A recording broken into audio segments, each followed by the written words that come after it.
आज हम आपके लिए स्टैटिस्टिक्स का बड़ा ही इंपॉर्टेंट टॉपिक लेके आए हैं, क्योंकि ये जो टॉपिक आपका स्टैटिस्टिक्स का हम स्टार्ट कर रहे हैं ये ना कि सिर्फ क्लास 11 बल्कि जितने भी हायर एजुकेशन जो कि आपकी इकोनॉमिक्स के लेवल की होगी, आप जब तक उन एजुकेशन को गेन करोगे तब तक ये टॉपिक आपका यूज होगा ही होगा।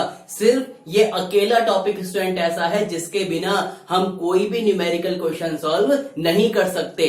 हमारी ये वीडियो और आने वाली नेक्स्ट वीडियो दोनों ही इंपॉर्टेंट ऐसी वीडियो रहेगी जिसमें कि आपको पूरा का पूरा स्टैटिस्टिक्स के न्यूमेरिकल्स को कैसे प्रेजेंट करना है वो सिखाया जाएगा। और स्टूडेंट एक चीज और आपको बतानी है कि अगर आपको ये टॉपिक और अगले टॉपिक समझने हैं तो उसके लिए आपको हमारी पहली वीडियो बिल्कुल ध्यान से देखनी पड़ेगी, क्योंकि अगर ए समझ में आएगा तभी तो आप बी समझ पाओगे, और बी कब समझ में आएगा जब आप ए समझ पाओगे। तो ध्यान से हमारी फर्स्ट वीडियो से लेकर अब तक की वीडियो को ध्यान से देखें। तो चलिए स्टूडेंट, और हाँ एक और चीज, वीडियोस को पूरा जरूर देखा करें स्टूडेंट्स, क्योंकि जो अधूरा ज्ञान होता है वो हानिकारक होता है। तो let's start with our new video जिसका अंदर हम आपका टॉपिक लेके आए हैं classification of data. Student, classification का मतलब किसी चीज को बांटना, किसी चीज को ब्रेक करना, किसी चीज को तोड़ना लड़ाई करना नहीं। अब तोड़ने का मतलब होता है कि जितने भी डाटा हमारे पास होते हैं उनको एक सिंपल फॉर्म में या किसी एक ऐसे वे में रिप्रेजेंट करना जिससे कि उसका रिजल्ट निकालकर वो डाटा हमें इजीली मिल जाए, तो उसे कहते हैं classification of data. Let's see, it is the process of arranging the data, मतलब डाटा को अरेंज करने का एक ऐसा प्रोसेस जो कि इनटू डिफरेंट ग्रुप्स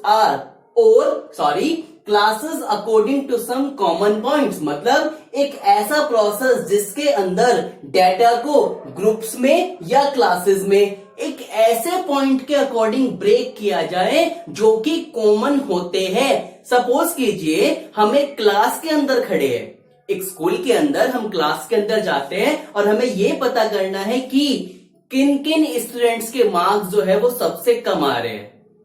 कम, चलिए ज्यादा लेकर चलते हैं। हम ये करते हैं कि किन किन स्टूडेंट्स के मार्क्स सबसे ज्यादा क्लास में आते हैं। तो हमें क्या करना है, हमें एक टेबल बनानी है, उसमें क्या होगा, name of students, there marks, and साथ में क्या करना होगा कि किन वैल्यूज के अकॉर्डिंग, मतलब किन किन सब्जेक्ट में उनके मार्क्स अच्छे आते हैं। अब हमें क्या करना है, अब आते हैं कम वालों की तरफ। अब हमें यह पता करना है कि किन के मार्क्स खराब आते हैं, तो फिर से नेम और उनके मार्क्स किन किन सब्जेक्ट में खराब आते हैं। अब हम क्या कर सकते हैं, दोनों को आपस में कंपैरिजन कर सकते हैं, जिससे कि हमें यह पता चल जाएगा कि कैसे स्टूडेंट अच्छा वर्क कर रहे हैं और कैसे कुछ स्टूडेंट्स बेकार काम कर रहे हैं। तो अगर हमें सिंपली पूछना हो कि भैया तेरे मार्क्स कितने हैं, तेरे मार्क्स कितने हैं, तो वो एक कंफ्यूजन क्रिएट कर देता है। बट अगर हम इस तरीके से डाटा को क्लासिफाई करते हैं उनके कॉमन वैल्यूज के अकॉर्डिंग, जैसे हमने यहाँ पर कॉमन वैल्यू क्या ली, उनके मार्क्स, तो उसे कहते हैं स्टूडेंट क्लासिफिकेशन ऑफ डाटा। मुझे उम्मीद है कि आपको समझ में आ रहा होगा, और अगर नहीं समझ में आया तो आपको पता है ना क्या करना है, हमें लिखकर भेजना है ताकि आपका सोल्यूशन हम easily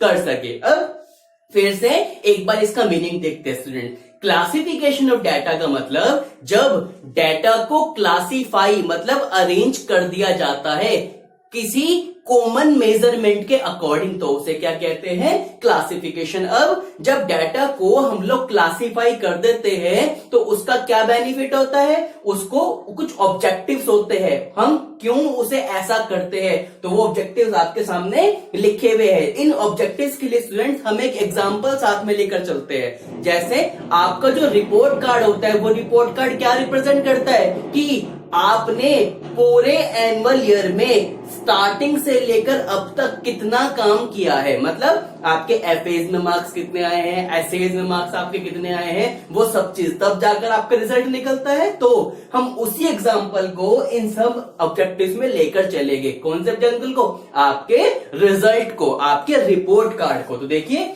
it condenses the bulk data. अब आपका तो पूरे साल का बहुत सारा डाटा होता है, लेकिन जो आपका रिपोर्ट कार्ड होता है वो क्या कर देता है, आपके डाटा को कंडेंस मतलब कंक्लूजन में आपको दिखाता है कि आपने क्या करा है। Secondly, it simplifies the data. आपके जो डाटा है पूरे साल का जो इधर उधर बिखरा हुआ है, आपने ये करा आपने वो करा, उसमें आपका जो रिजल्ट है वो क्या कर देता है, उस डाटा को सिंपल कर देता है। और इस डाटा के अकॉर्डिंग आपका कंपैरिजन हो जाता है कि लास्ट ईयर के रिपोर्ट कार्ड से अब का रिपोर्ट कार्ड हम क्या कर सकते हैं, आपका कंपेयर कर सकते हैं। Fourth, it makes data attractive. Result देखने में अच्छा लगता है, उसे कहते हैं एक attractive. Next, it makes data ready for analysis. ये आपके डाटा को रेडी कर देता है क्या, ताकि उसका हम रिजल्ट, उसका एनालिसिस इजीली कर सके। तो इसमें क्या होता है स्टूडेंट, क्लासिफाई क्यों किया जाता है, डाटा को अट्रैक्टिव बनाने के लिए, इफेक्टिव बनाने के लिए, एनालाइज करने के लिए, उसको सिंपल तरीके से प्रेजेंट करने के लिए और उसको कंक्लूड करके दिखाने के लिए। तो ये तो स्टूडेंट उसके ऑब्जेक्टिव्स। अब ध्यान रखिएगा, जब हम किसी भी डाटा को, किसी भी रो डाटा को, मतलब ऐसे डाटा को जो भी अट्रैक्टिव फॉर्म में नहीं पड़ा है, जब हम किसी डाटा को अरेंज करते हैं तो स्टैटिस्टिक्स के अंदर डाटा को अरेंज करने के स्टूडेंट्स 4 बेसिक मेथड्स होते हैं। First, qualitative. जब हम डाटा को अरेंज करते हैं उसकी क्वालिटी के हिसाब से, तो उसे क्या कहते हैं, क्वालिटेटिव मेजरमेंट या फिर क्वालिटेटिव क्लासिफिकेशन। जैसे हमें पूरी पॉपुलेशन को कैसे डिवाइड करना है, लिटरेसी रेट के अकॉर्डिंग, पॉवर्टी के रेशो के अकॉर्डिंग, मेल फीमेल रेशो के अकॉर्डिंग, तो उसे क्या कहते हैं हम लोग, क्वालिटेटिव। और अगर हमें डाटा को नंबर ऑफ मेजरमेंट्स के अकॉर्डिंग क्लासिफाई करना है तो उसे क्या कहेंगे, क्वांटिटेटिव। जैसे हमें यह पता करना है कि कितने बच्चों की कितनी हाइट है या कितने लोगों की कितनी इनकम है, तो उसे क्या कहेंगे, क्वांटिटेटिव। नेक्स्ट हमारे पास होता है स्टूडेंट क्रोनोलॉजिकल। क्रोनोलॉजिकल का मतलब कि जब हम डाटा को डिवाइड करते हैं किस चीज के हिसाब से, टाइम के हिसाब से, तो उसे कहते हैं क्रोनोलॉजिकल। जैसे कि आप स्क्रीन के ऊपर एक पिक्चर देख रहे होगे, उसमें क्या होता है कि जो डाटा है, डाटा के अंदर हम पूरी की पूरी पॉपुलेशन को